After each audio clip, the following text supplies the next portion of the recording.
Kumpirmado na nandito sa Pilipinas itong si Matthew Wright para sabi nga nila ay tignan kung merong oportunidad na makabalik siya sa PBA. Sinabi rin itong si Wright na open siya doon sa posibilidad na yan at maraming team sigurado ang magkaka-interest dito at kabilang na ang San Miguel. Itong si Matthew Wright kasi ay pwedeng maglaro bilang shooting guard, pwede ring small forward, so magkakaroon sila ng additional pang scorer kung magkakataon. Matanda na rin kasi itong si Marcio Lassiter, so baka pwede na ipalit itong si Matthew Wright at may dadagdag dito sa kanilang roster. Alam naman natin na hindi magiging problema ang salary para dito kay Matthew Wright dahil kaya naman siyang bayaran ng SMC. Ang magiging question na lang dito, yung rights kasi ni Matthew ay nandito sa Phoenix Fuel Masters, so kinakailangan na ma-acquire to ng San Miguel. At para yan ay mangyari, kinakailangan ng trade. Posible na baka si Jeron Teng ang ipalit ng San Miguel dito kay Matthew Wright para makuha nila. But ito namang si Jeron Teng, alam natin na explosive scorer diyan. Lalo na pinakita na niya yan nung nandun siya sa Alaska at Converge. Kaya hindi naman masasabi na bias o one-sided ang nabanggit na trade.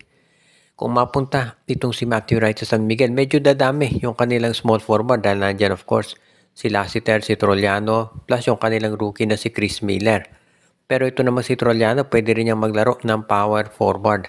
So hindi magiging problema yan para dito sa San Miguel at kay Coach Leo Austria, yung pagdagdag ng mga additional players.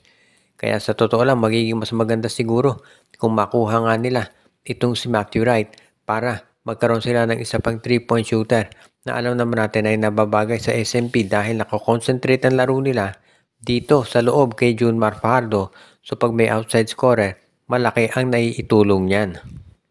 Sinabi ni Coach Timko na nag-undergo ng surgery itong si Japet Aguilar para doon sa kanyang mga, sabihin na natin, injury doon sa kamay niya. Sinabi ni Coach Tim na baka ma-miss ni Japet 1 or 2 games ng Barangay Ginebra dito sa opening ng bagong season at pagkatapos noon ay titignan nila kung kakayanin na ni Japet na maglaro. Baka on the third game ng Ginebra, pag pwede na si Japet, baka minutes restriction yan. So hindi nila syempre bibiglain dahil galing sa surgery.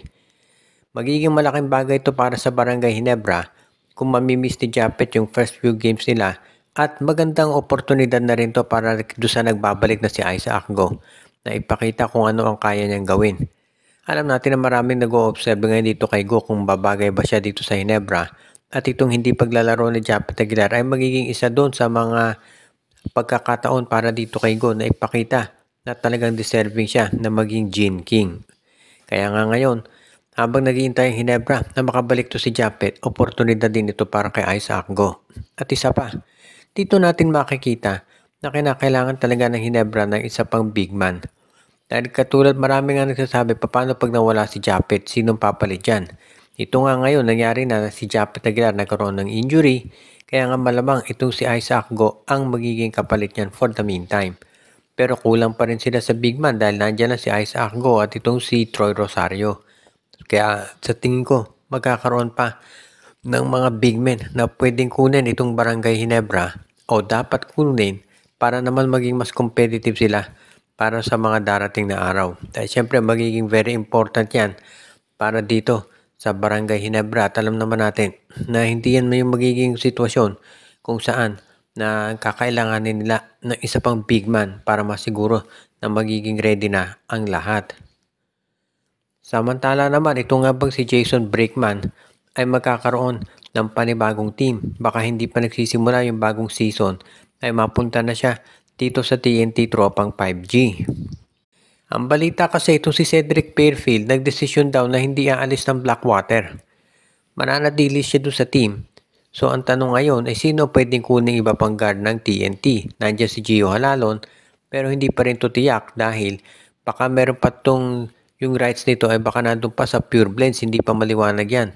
So posible na si Jason Brickman muna ang kunin nitong TNT Tropang 5G para maidagdag dito sa kanilang roster.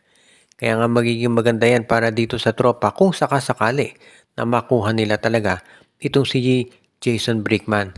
Dahil ito'y rookie man sa PBA, veterano na to pagdating sa international experience.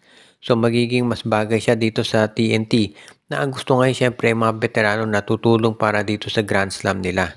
At kung makuha nila ito si Jason Brickman, magiging minimal lang yung adjustment dahil veterano na si Brickman, alam niya kung paano maglaro sa mga bagong koponan. Kaya sigurado magiging maganda ang maiaambag nito para dito sa Grand Slam bid ng TNT Tropang 5G. Kaya nga maraming naniniwala talaga na itong addition ni Brickman pwedeng-pwede.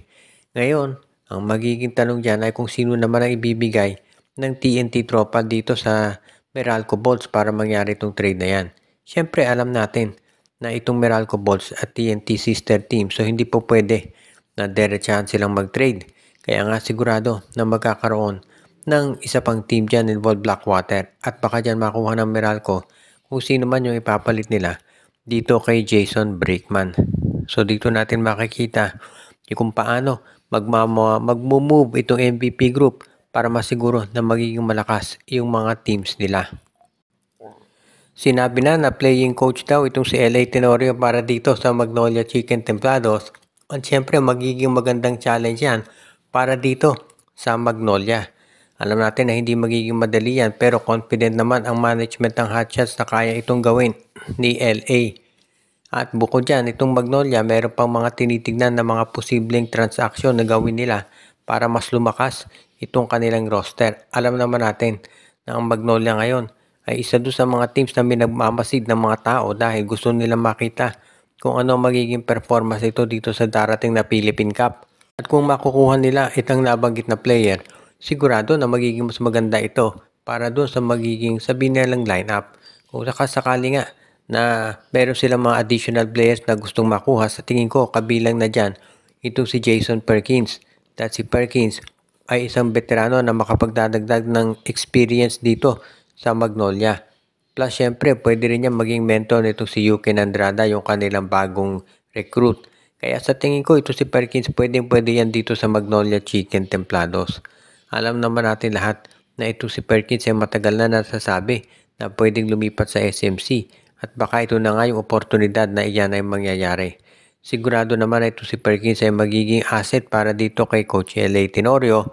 Kaya nga hindi na ako magugulat kung siya talaga ay susubukan nila na ma-acquire. Plus alam naman natin na hindi basta-basta itong Magnolia Chicken Templados pagdating sa pagkuha ng player. So i-assess muna nila mabuti kung mag-fit pa talaga si Perkins dito sa sistema nila. Pero sa tingin ko pwede si Perkins dito sa Magnolia, lalo na at alam naman natin na magiging mas maganda yung takbo ng lineup ng Magnolia kapag meron sila yung mga tinatawag na additional big men na maidadagdag dito sa kanilang lineup. Kaya good news yan sa Hotshots. Binabati natin ang ating mga taga-subaybay katulad ni Joshua Giray, si RG Bueno, Katsakino Dukusim, Dalmacio de Guzman, si Dexter Domer, Malyari Mascareñas, si Enju, si Reneo Salangsang, si Michael D., Anthony Alon at lahat ng mga regular nating viewer.